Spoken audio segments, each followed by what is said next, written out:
D'abord, bonjour. Alors, je vais un peu me présenter. Qui je suis alors?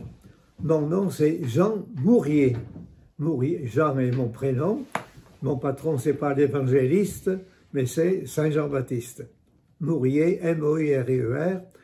Je suis né le 20 avril 1932 dans une petite ville du département de la Haute-Loire, du diocèse du Puy-en-Velay, proche de la ville de Saint-Étienne, mais loin de la ville du Puy. Ce qui fait que les gens de mon pays allaient jamais au Puy, mais toujours à Saint-Étienne. Voilà. Bien que ce soit le chef-lieu et l'évêché. Alors, j'ai une famille chrétienne. Depuis longtemps, une tradition chrétienne dans la famille, depuis très longtemps. Une sœur aînée, qui s'appelle André, qui est née en janvier 1930, qui aura donc 93 ans dans un mois. Mais elle est veuve de son mari, Denis Décline. Ils sont mariés tard, donc ils n'ont pas eu d'enfants. Ce qui fait que dans ma famille, nous restons que tous les deux, ma sœur et moi. Alors, j'ai un certain nombre de cousins et de cousines, mais là, les relations avec sauf un sont peu nombreuses. Alors, je suis d'abord allé à l'école primaire, chez les frères des écoles chrétiennes. Ils avaient à l'époque le rabat. C'était, voilà, sous le régime de Pétain. Famille d'école primaire. Puis, alors, il n'y avait pas d'école secondaire sur place. À l'époque, je crois que dans le département, il devait y avoir il y avait donc le collège-lycée d'Yssingeaux tenu par des prêtres, et puis il y avait le lycée au Puy tenu par les frères, et un lycée public. C'était tout dans le département. Donc, pour poursuivre des études, il fallait quitter mon pays et aller ailleurs, et donc aller dans ce collège-lycée à Yssingeaux. Alors, pourquoi être prêtre? Alors, j'ai toujours pensé être prêtre, toujours. Alors l'appel s'est manifesté, puisque je suis rentré. Alors pourquoi être prêtre? Mais pour répondre à l'appel de Dieu. L'appel de Dieu. Jésus dit à ses apôtres, « Ce n'est pas vous qui m'avez choisi, c'est moi qui vous ai choisi. » Et puis il y a eu, pourquoi? Il y a eu le témoignage des prêtres de ma paroisse.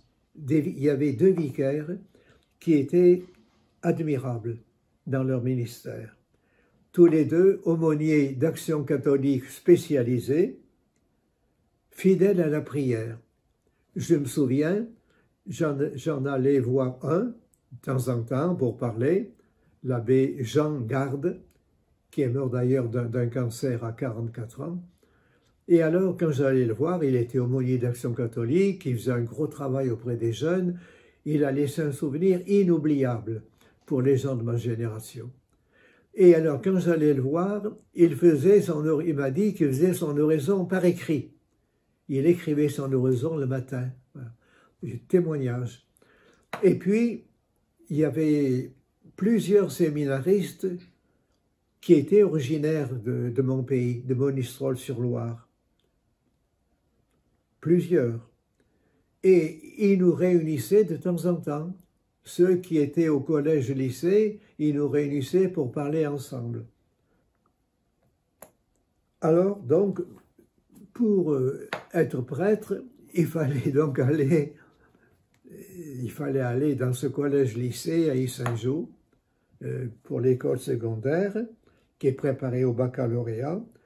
Et en octobre 1943, je suis donc rentré dans ce collège-lycée d'Yssingeaux, qui était à peu près à 20 km de Monistrol-sur-Loire.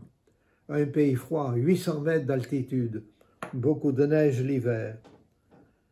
Alors, ce n'était pas un petit séminaire, c'était un collège tenu par des prêtres, mais qui accueillait soit tel ou tel qui pensait être prêtre, soit des jeunes de mon âge que les parents voulaient envoyer au lycée pour poursuivre leurs études, qui avaient les moyens pour cela.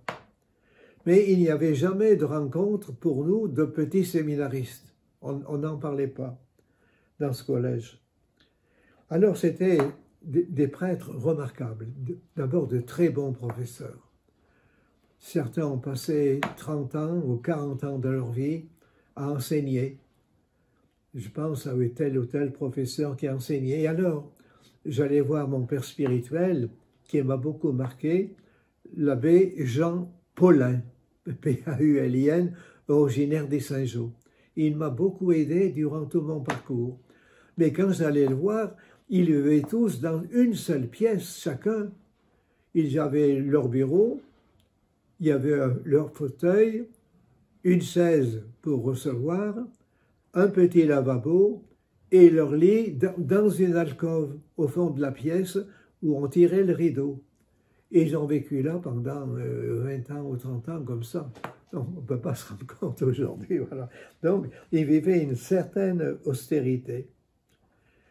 Et alors, donc je parlais de mon père spirituel.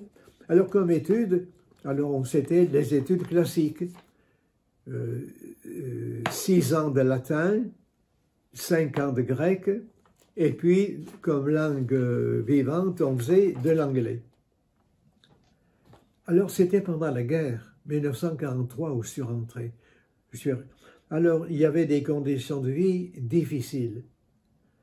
Il y avait d'abord beaucoup de neige l'hiver, très peu de chauffage, quelques heures, on mettait en marche le chauffage, un peu le matin, un peu le soir, et c'était tout. Une nourriture un peu limite, il y avait des restrictions. Comme on mangeait très peu de matière grasse, je t'ai expliqué déjà que beaucoup, on prenait des engelures parce qu'on manquait de matière grasse finalement. Voilà. C'est donc là où j'ai... Alors, l'horaire du jour, il faut quand même le rappeler parce que ça paraît impensable aujourd'hui. On se levait à 5h30, donc à partir de 11 ans, levé à 5h30. Puis on allait après, il fallait passer 10 minutes dehors pour prendre l'air, obligatoire, par tous les temps. Après, il y avait l'étude, qui durait 1 heure, 1 heure et quart, une étude, où chacun travaillait. Il y avait deux grandes salles, une pour les grands, une pour les petites. On était en étude et on travaillait. Puis il y avait un temps de prière, j'ai oublié lequel, et puis il y avait la messe tous les jours, et le petit déjeuner à 8 heures, et à 8h30, les cours commençaient. Et puis on passait 3 mois sans partir en famille. Donc, je rentrais en octobre à Saint-Jean, et on prenait les vacances après le soir de Noël. Il fallait passer Noël au collège, les vêpres, et après on pouvait partir en famille. Ce qui fait que pendant des années, je n'ai jamais passé de Noël en famille, sauf en arrivant le soir.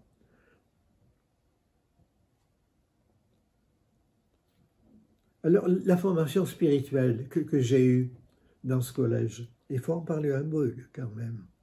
Alors, j'ai d'abord fait ma communion solennelle en mai 1944.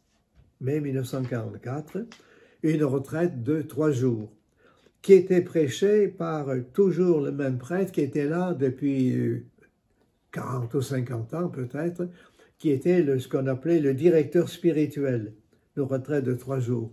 Alors, j'avais gardé longtemps le carnet de retraite. Premier entretien, le premier jour, l'enfer. Je n'ai pas oublié ces paroles, mes enfants. Vous pourriez avoir vécu toute l'année, toute votre vie avec le bon Dieu. Si à la fin vous faites un péché mortel, vous iriez tout droit en enfer. Vraiment.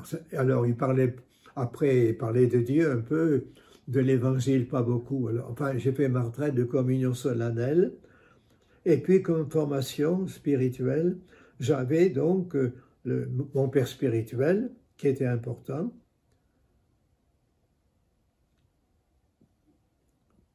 Alors, on n'avait pas de Bible en français. Mais alors, après la guerre, enfin, durant la guerre, était sorti un livre qu'on appelait Le Libérateur.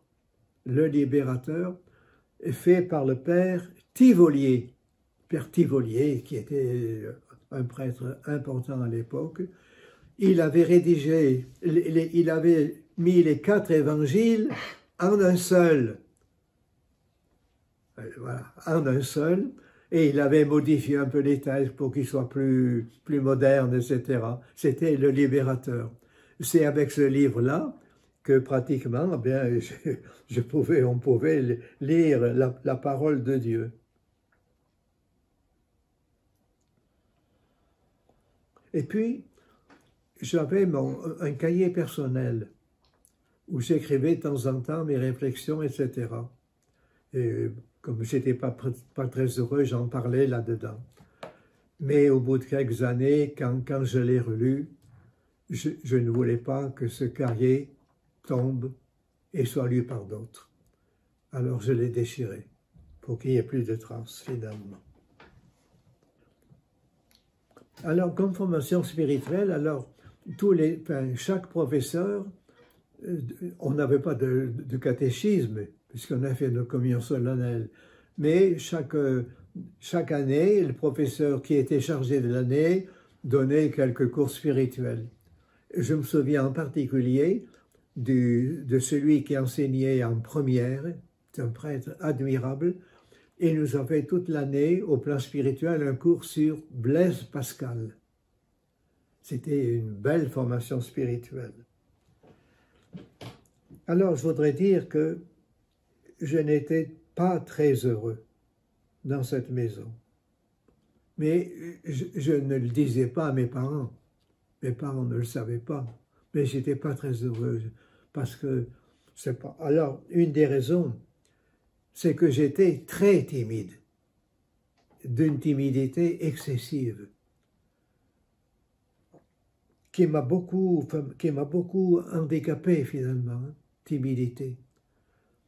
Voilà, alors, mais bon, c'est resté, bon, j'ai toujours été timide, mais enfin, j'ai réussi à le dépasser et à vivre avec. Mais j'ai mal vécu à cause de ça. Voilà, donc j'arrête là mon parcours au collège-lycée où j'ai passé le baccalauréat, première et deuxième partie, 1949-1950.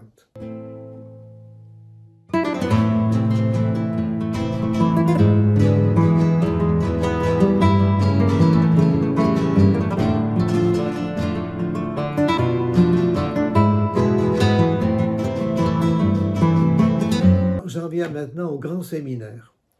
Je suis rentré au grand séminaire du Puy-en-Velay en octobre 1950. J'avais 18 ans.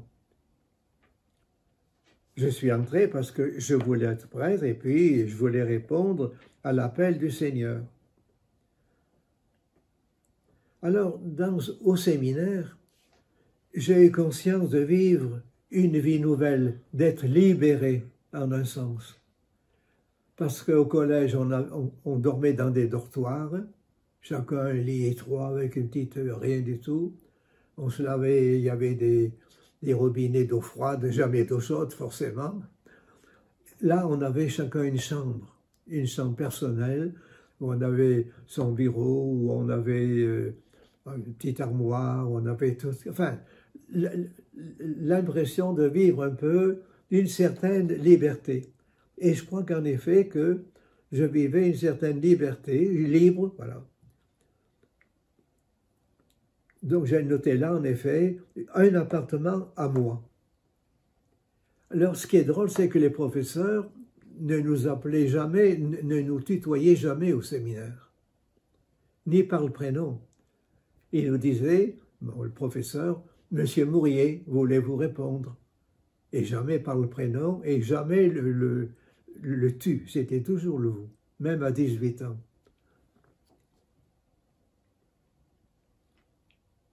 Alors, j'ai eu la chance et la grâce de trouver un ami au séminaire. Dès la première année, un ami qui est resté jusqu'à sa mort, Maurice Vidal. Maurice Vidal, qui était originaire du Puy-en-Velay, qui avait fait ses études secondaires au Puy chez les frères des écoles chrétiennes. Son père était marchand de vin. Et alors, très vite, nous nous sommes liés l'un à l'autre, bien que nous étions très différents. Même après ici, tout le monde s'étonnait en nous voyant si différents l'un et l'autre que nous pouvions être amis d'une amitié profonde. Mais une amitié profonde qui n'a jamais fléchi. Alors, je connaissais ses parents, son frère et sa belle-sœur. J'ai mangé chez eux plusieurs fois. Il est venu chez mes parents. Alors, je crois qu'une des raisons, c'est qu'on était du même milieu social. Son père marchand de vin, mais il livrait le vin dans des tonneaux et aux paysans du coin. Et mes parents étaient petits artisans, petits commerçants. Et donc, nous sommes restés liés toute notre vie.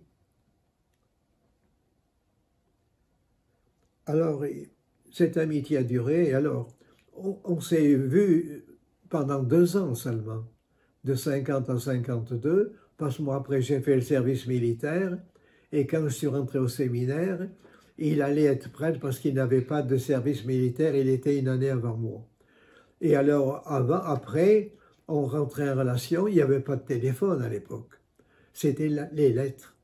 Et on s'écrivait, on s'est écrit pendant des années, comme ça, voilà, on s'écrivait, des lettres profondes où il y avait une recherche spirituelle en même temps pour l'un et pour l'autre. Alors, il est décédé au mois de juin 2021. Il était à la maison de retraite. Alors, il a beaucoup souffert parce que lui il était autonome personnellement, de grande autonomie. Il était à la fin de sa vie, il dépendait de tout. Pour s'habiller, pour se lever, pour sa toilette. Voilà, je comprends. Alors ça a été très, très douloureux pour lui de vivre ainsi. Alors bon, je continue à prier avec lui et pour lui tous les jours. Alors d'autant plus qu'alors en même temps, il y avait un aspect agréable. Chaque année, on faisait un voyage en Europe. On a sillonné toute l'Europe. Il ne conduisait pas parce qu'il avait une mauvaise vue. Moi, je conduisais, mais lui, il parlait le français, il parlait l'allemand, il parlait l'anglais, il connaissait plusieurs langues, et donc, avec ça, voilà, on passait 1 semaine ensemble. D'abord en voiture, et puis plus tard, quand je vieillissais, on partait par train, ou bien par avion. On est allé à Florence, mais dans toute l'Europe, pratiquement, voilà. Et oui, j'ai noté même les dates.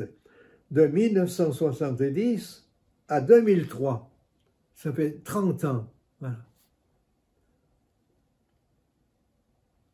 Alors, j'ai eu au séminaire, il faut que j'en parle maintenant, j'avais eu un très bon père spirituel à Yssingeaux. J'ai eu au séminaire un très bon père spirituel, le père Pomerol, François Pomerol. C'était un sulpicien originaire du diocèse de Clermont-Ferrand. Il était au séminaire depuis longtemps. D'ailleurs, il était très apprécié de beaucoup. Il avait beaucoup de dirigés parce que, bon, je voudrais aussi signaler que j'ai découvert, enfin, j'ai lu un livre qui m'a beaucoup marqué en 1952, le livre du Père Royaume, le fondateur des Petits Frères de Jésus de l'Évangile, son livre « Au cœur des masses ». Ce livre, j'ai commencé à le lire à la fin de mon premier cycle et je l'ai même emporté au service militaire et il a été mon livre de chevet pendant des années. Au cœur des masses, du Père Royaume. Alors, mon parcours au séminaire. Donc, premier cycle, octobre 50 à juin 1952. Parce qu'à ce moment-là, on faisait tous le service militaire. Et c'était mon âge. Je suis donc parti faire mon service militaire en octobre 1952, service militaire qui durait 18 mois, et j'ai été nommé en Allemagne, spécialement à Fribourg-in-Brisgau, dans la Forêt-Noire. Au séminaire, on nous recommandait de ne pas prendre de grade, soit officier, etc. Car il nous disait qu'il valait mieux rester à la base pour connaître de l'intérieur les milieux dans lesquels vivaient les gens, pour les connaître de l'intérieur. Alors, d'autres séminaires ont fait leur choix. Ils sont devenus officiers, mais officiers, déjà, on était en marge de la troupe. Là, j'ai passé 18 mois avec des gens très différents, de milieux, d'origine, classe sociale, voilà.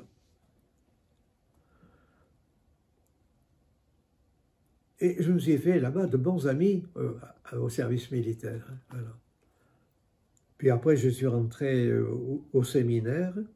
Je suis rentré en avril. Bon, j'ai fait un semestre, un trimestre d'un cours. Bon, voilà. Et puis alors, donc j'avais lu le livre du Père Royaume et j'étais tellement marqué que j'ai décidé alors de faire un petit essai chez les petits frères de Jésus, fondé par le Père Royaume. J'ai décidé, j'y suis allé au mois de juillet 1954, un mois.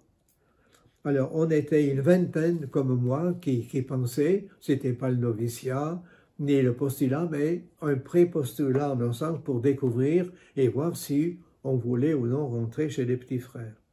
On était une vingtaine, c'était la maison près de Dijon.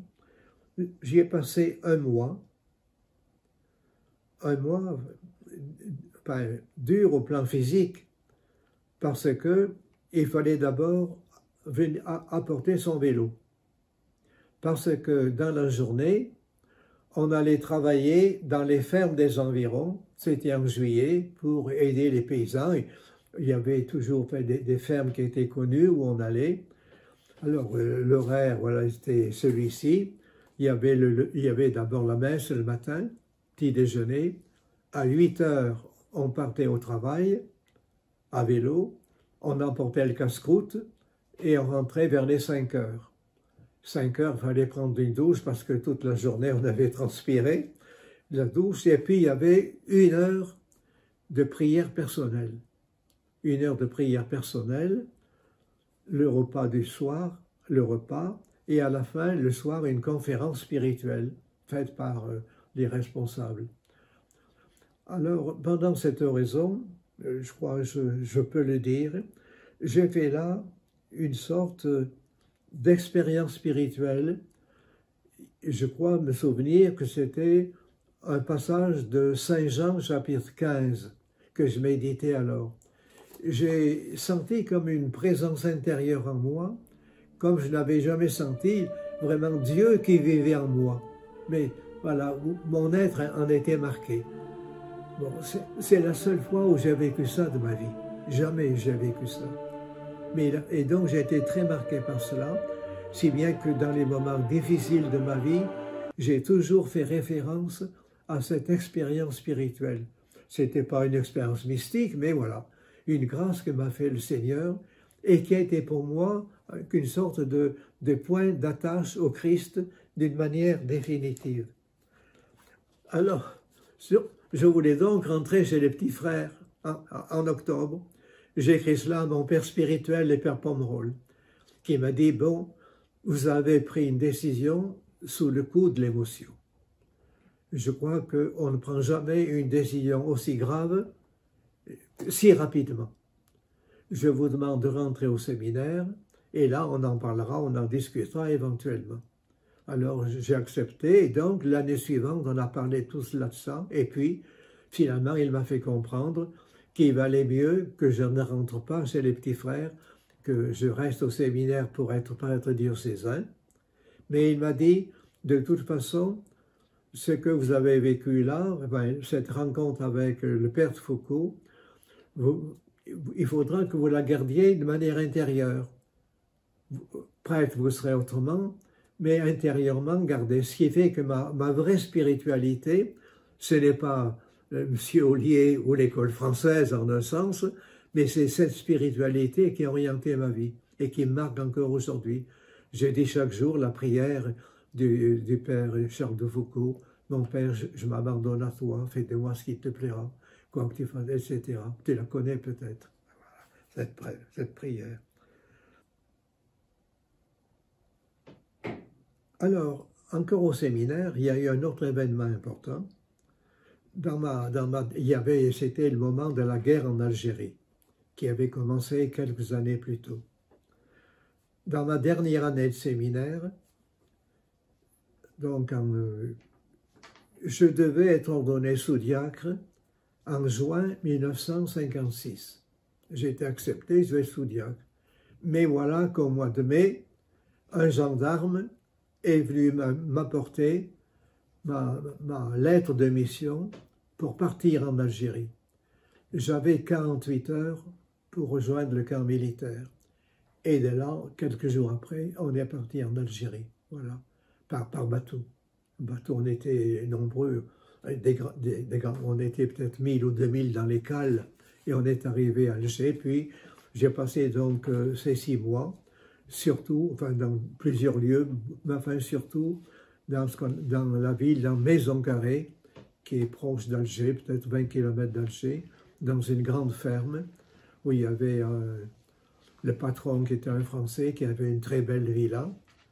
Il y avait des vaches, des fermes.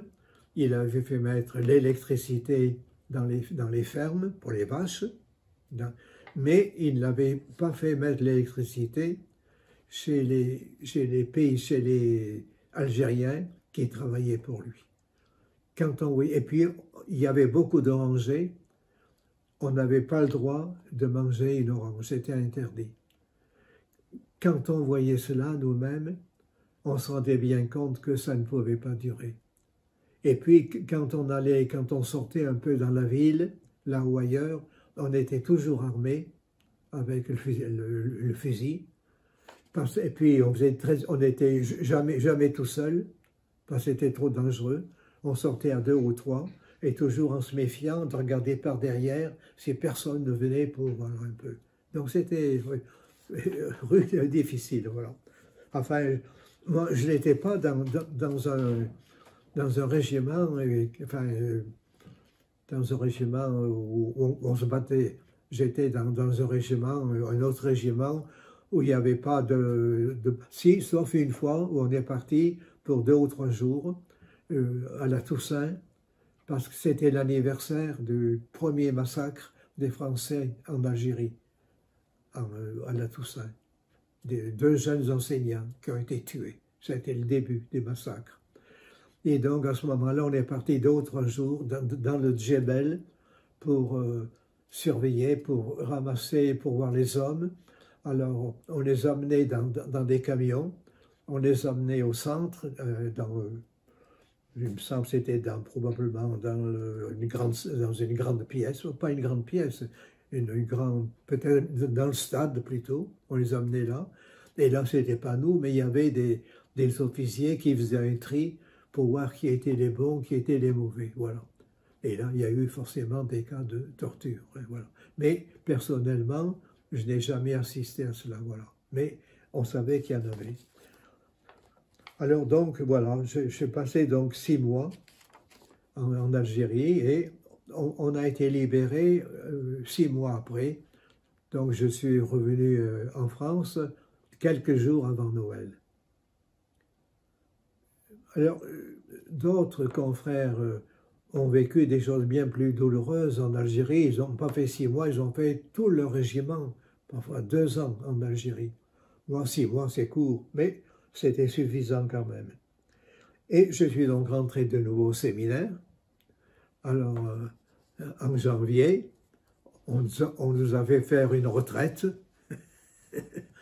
Voilà. Et puis, j'ai terminé l'année, j'ai été ordonné donc sous-diacre en avril, diacre au mois de mai et prêtre au mois de juin, le 29 juin 1957, où j'ai été ordonné prêtre. Alors, bon, l'ordination, c'était à l'époque, c'était d'ailleurs tout en latin. Et alors, l'ordination commençait à 8 heures du matin. Ça se terminait très tard, parce qu'il y avait l'évêque ordonné d'abord, on était tous les tonsurés, les premiers mineurs, les seconds mineurs, les sous-diacres, les diacres et les prêtres. C'était très long, voilà. Et pour les prêtres de ma famille, il y avait très peu de monde.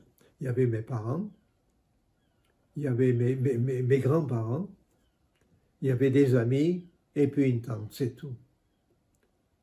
Parce que, et alors après l'ordination, nous, jeunes prêtres, on pouvait, je crois, saluer les parents rapidement, mais il fallait revenir au séminaire pour manger avec tout le monde. Alors à ce moment-là, quand même, les nouveaux prêtres mangeaient à la table des directeurs, voilà, pour marquer la différence.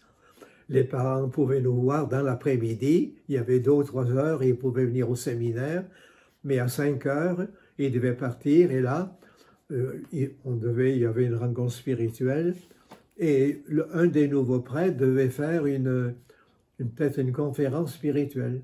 Et c'est moi qui avais été choisi pour faire devant tout le monde un peu je sais pas, une parole spirituelle, voilà, sur cette ordination, sur être prêtre.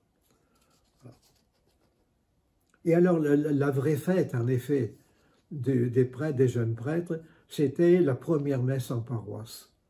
Alors, à ce moment-là, la première messe dans ma paroisse, qui a eu lieu une semaine après, alors il y avait d'abord toute ma famille réunie, ma famille, les oncles, les tantes, les neveux, on était nombreux, il y a eu un très bon repas après, on était 30 ou 40, et puis il y avait la paroisse, les paroissiens, et j'ai même prêché à ce moment-là. C'était la fête importante pour les jeunes prêtres.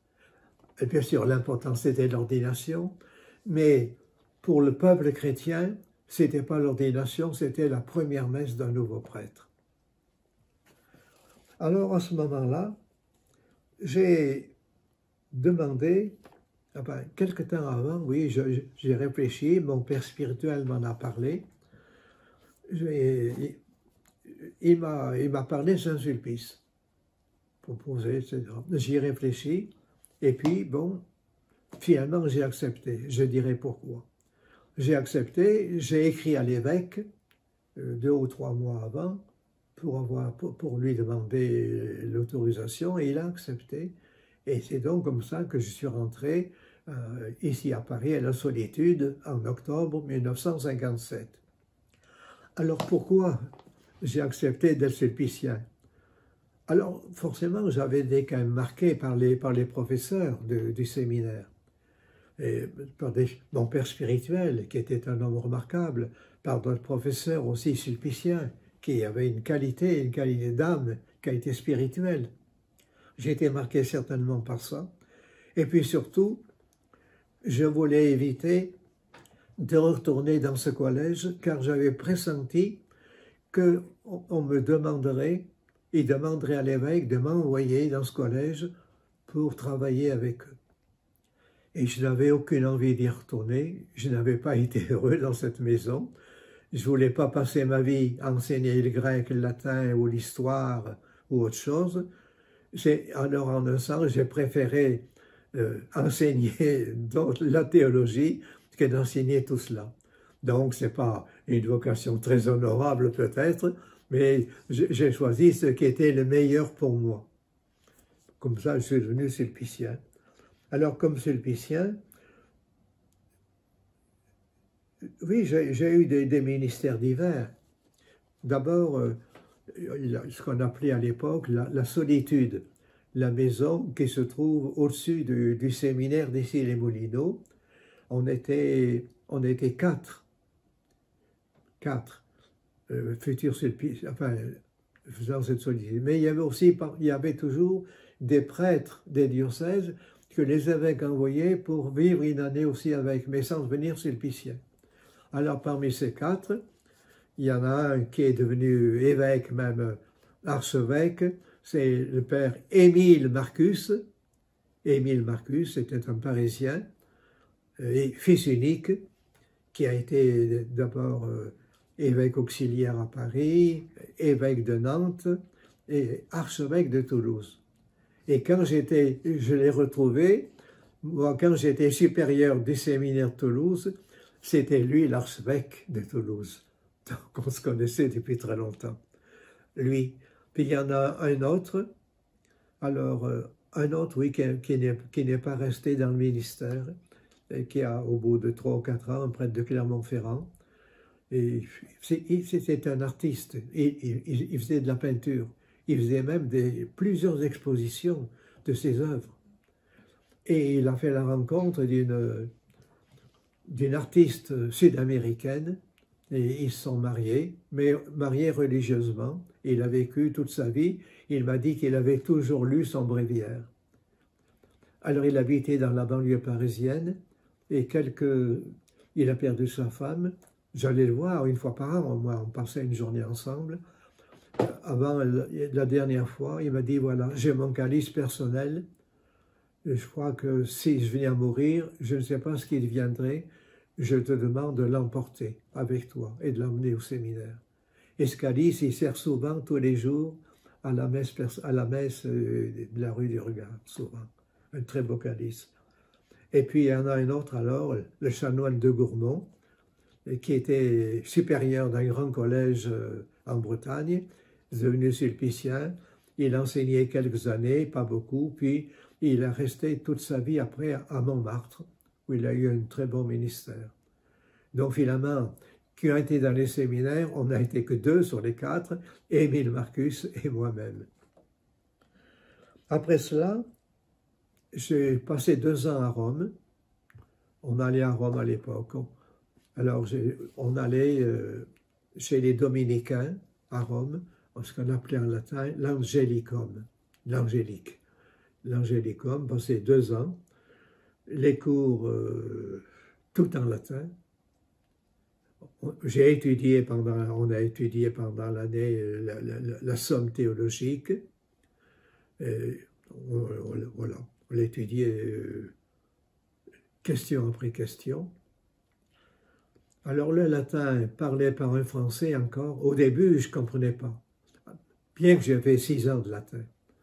Parlé par un Français, ça allait encore, mais le latin parlé par un Américain ou par un Espagnol, c'était difficile. Et tous les examens, écrits et oraux, se faisaient en latin.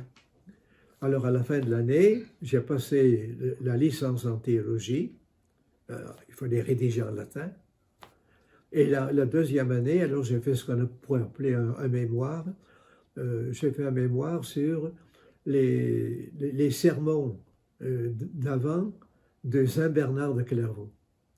Et puis après, je suis revenu en France au bout de 2 ans.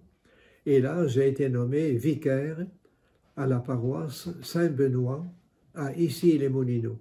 Cette paroisse a été tenue par les Sulpiciens. On était 4. J'ai donc passé la 3. Alors je me souviens encore, je suis venu à Paris, je n'avais pas de voiture.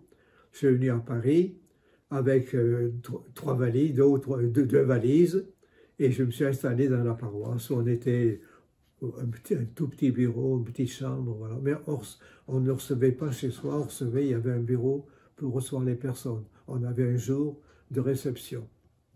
Alors c'est là où j'ai fait le catéchisme, forcément. Je ne l'avais jamais fait avant. Peut-être alors j'aurais pu ajouter qu'au séminaire, on n'avait pas, comme sur plan pastoral, le dimanche après-midi, on allait voir les malades de l'hôpital général, les malades, pour passer un moment avec eux. Et puis, on avait aussi ce qu'on appelait le jeudi, il y avait le patronage qu'on assurait. Et donc là, j'ai fait aussi le patronage à Saint-Benoît. J'étais aumônier scout. Il y avait les louveteaux, il y avait les scouts, il y avait les routiers. J'ai passé 3 ans agréables, mais où j'ai finalement découvert le ministère. Voilà. Mais j'ai beaucoup appris parce que je ne connaissais pas. J'ai beaucoup appris de ces 3 ans. Et ça m'a servi après. Parce que quand j'étais nommé après au séminaire de Rodez, le fait que j'avais été d'abord en paroisse vicaire était un avantage pour eux, au lieu d'avoir quelqu'un qui venait directement du séminaire pour enseigner. Voilà. Il y avait un avantage. Donc au bout de ces 3 ans, j'ai reçu une nomination du supérieur général, qui était à l'époque le père Girard, me nommant professeur au séminaire de Rodez. Séminaire de Rodez, qui accueillait aussi les séminaristes de Cahors. Séminaire de Rodez, et il me demandait d'enseigner la philosophie au premier cycle et d'enseigner la liturgie dans les 2 cycles. J'étais pas très content parce que je n'avais aucune formation en philosophie. La liturgie, je n'avais pas de formation spécialisée en liturgie. Et il m'a dit, de toute façon, votre remplaçant est déjà nommé. Donc, je n'avais pas d'autre choix que d'y aller. Et donc, je suis arrivé à Rodez. Là, j'avais une voiture à ce moment-là. Une voiture, parce que pour faire les camps, c'était nécessaire finalement, les camps scouts. Je suis arrivé à Rodez, voilà. J'étais accueilli. Bon, et donc, j'ai fait 4 ans, 2 fois le cycle de philosophie. Ce qui était le plus difficile, c'est qu'à l'époque, j'avais 1 heure de cours par jour de philosophie. Du lundi au vendredi, 1 heure. Ça, c'était très difficile parce que je n'avais pas de formation, donc je travaillais. Bon, on peut toujours faire un cours, mais quand on posait des questions, je n'avais pas de recul. Je n'avais aucune formation philosophique. Mais faire un cours, on peut le faire. Mais enfin, ils m'ont supporté. Bon, ça s'est assez bien passé quand même. Donc, j'ai fait ce cours sur 2 ans. J'ai fait 2 fois le cycle. Et puis, j'enseignais la liturgie au premier et au second cycle. Je n'ai jamais autant travaillé de ma vie, parce que c'était vraiment très, très chargé. Puis j'avais des directions spirituelles.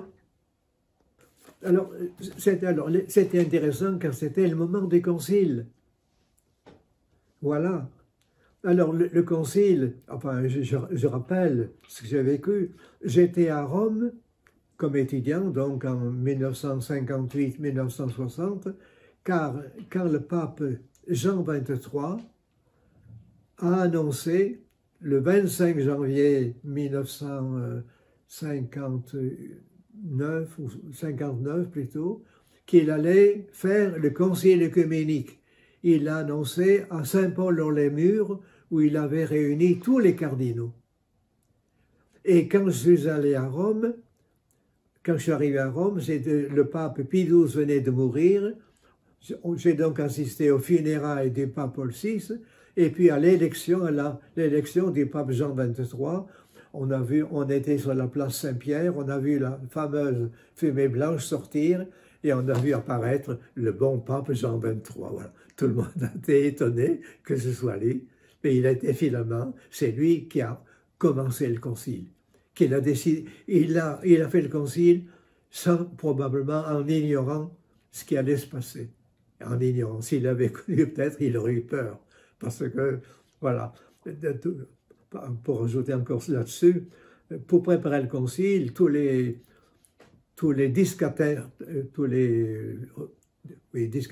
dicastères romains avaient préparé des textes à l'avance. Et donc, ces textes ont été distribués aux évêques, aux 2000 évêques réunis à Saint-Pierre de Rome, au moment de l'ouverture. Mais là, il y a eu une rébellion des évêques présents.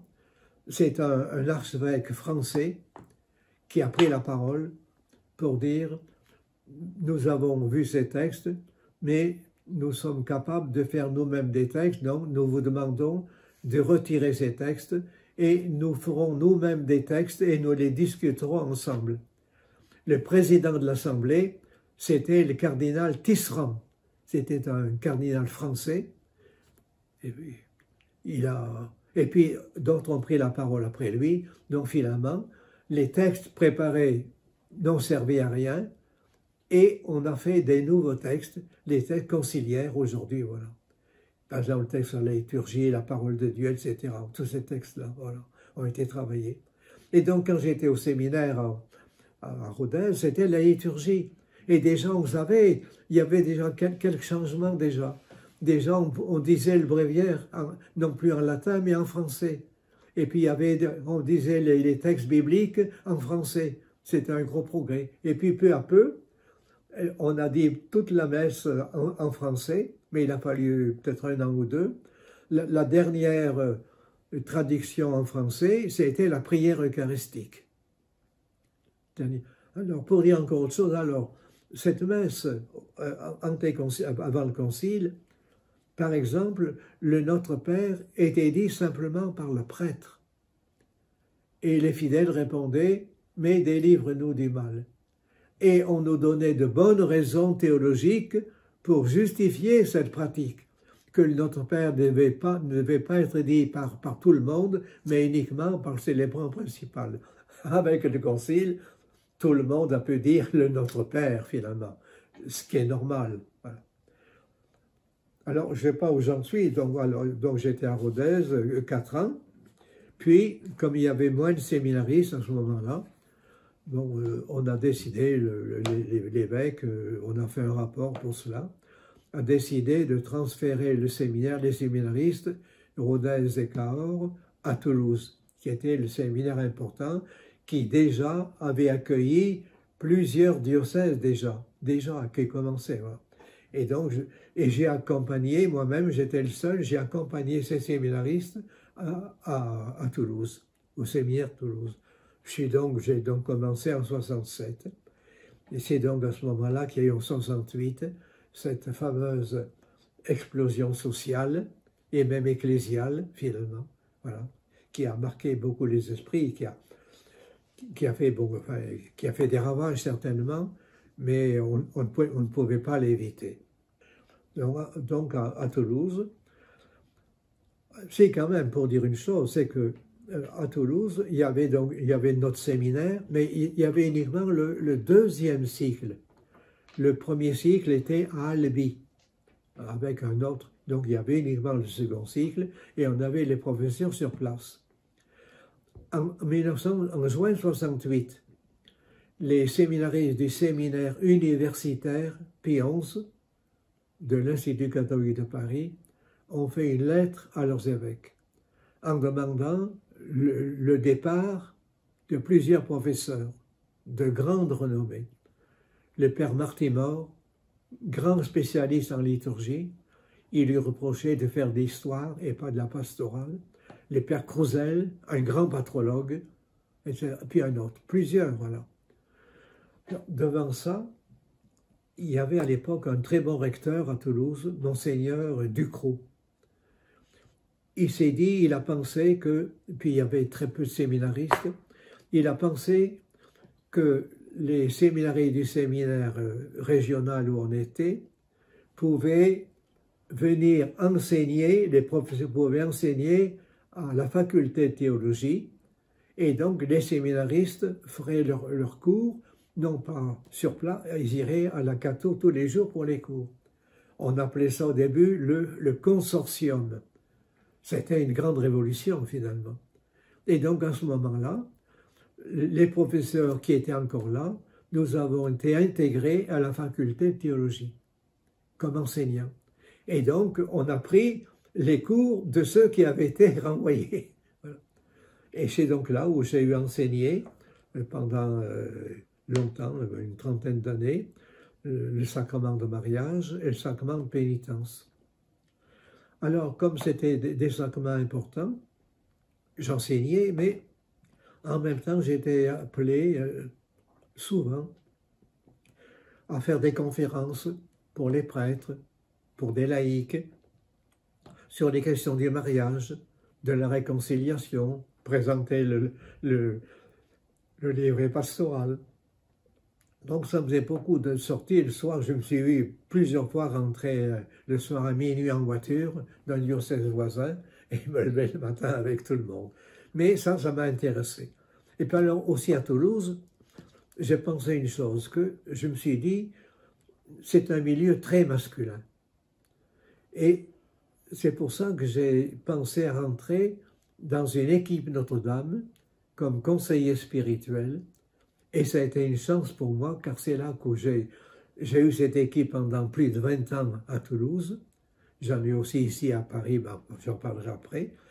Ça me permettait d'abord, chaque mois, d'avoir la réunion dans un foyer, de connaître les enfants, de les voir grandir au fur et à mesure, et ainsi de vivre un partage, d'abord spirituel en équipe, et un partage en même temps amical, prendre les repas, etc.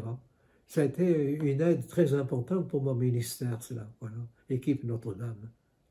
Parce qu'en effet, rester un milieu trop masculin, c'était pas intéressant pour moi, apparemment, voilà. Et j'ai donc fait ça, c'était mon ministère important. Et puis après, c'est là, après, où j'ai été nommé supérieur, alors. Donc j'étais là, il y avait un supérieur, mais en 85, au mois de juillet, l'archevêque de Lyon, le cardinal de Courtrai, a fait nommer le supérieur du séminaire de Lyon, qui était un sulpicien, le père Gaston Poulain. Il l'a fait nommer évêque au mois de juillet, en se disant « Saint-Sulpice n'aura pas de supérieur pour le remplacer, et donc je mettrai moi-même mon supérieur sur place. » Mais Saint-Sulpice a trouvé un supérieur, c'était celui qui était à Toulouse comme supérieur, le père j'ai oublié, enfin pourtant, oui, Jean Chauviré, du diocèse de Nantes, qui a donc quitté Toulouse pour être supérieur du séminaire de Lyon. Et j'ai été nommé supérieur sur place. J'étais au séminaire pendant l'été, je ne sais pas pourquoi j'y étais, avec l'économe. J'ai vu arriver le provincial, supérieur provincial, qui était alors le père Gilles Chaillot, qui m'a dit, voilà, on te demande de devenir supérieur. Tu as 24 heures pour répondre et il faut que tu n'en parles à personne. 24 heures, mais il faut comprendre, c'est qu'il ne pouvait pas me nommer sans avoir l'accord de tous les évêques qui travaillaient au séminaire.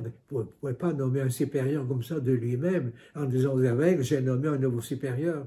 Il a fallu d'abord qu'il ait l'accord de tous les évêques pour que ce soit entériné. Bon, les évêques ont accepté et j'ai donc été supérieur en octobre suivant. Alors, c'est pas facile la vie, parce qu'avant, je faisais partie de l'équipe, on avait une très bonne équipe au séminaire, très unie, très fraternelle. Voilà.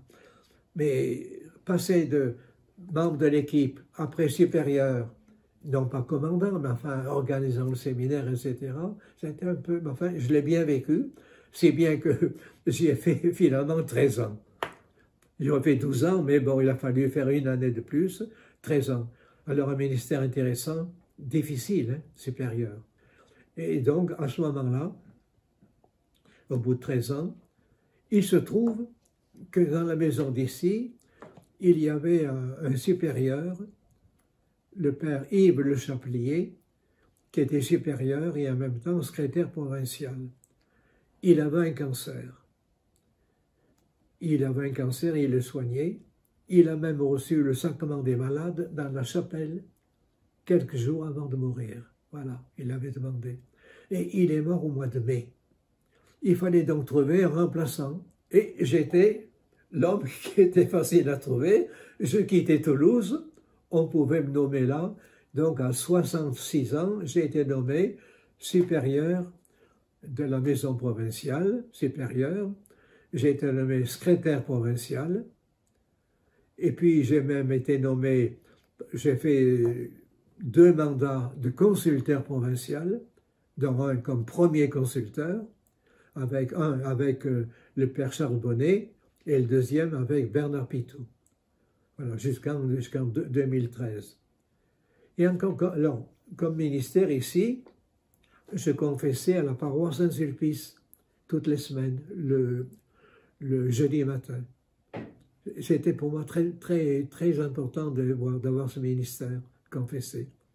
Et puis encore, j'ai été nommé, alors il se trouvait que j'ai été nommé par les évêques secrétaire de la commission épiscopale de la vie consacrée. Secrétaire de la commission épiscopale de la vie consacrée. C'était une commission épiscopale, il y avait 6 ou 7 évêques, etc.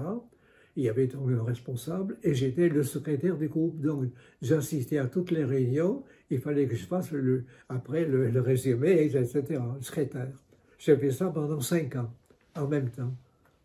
Alors, ce qui me donnait l'occasion, à l'époque c'était comme ça, que les secrétaires des commissions allaient aux sessions à Rome, à Lourdes, avec les évêques.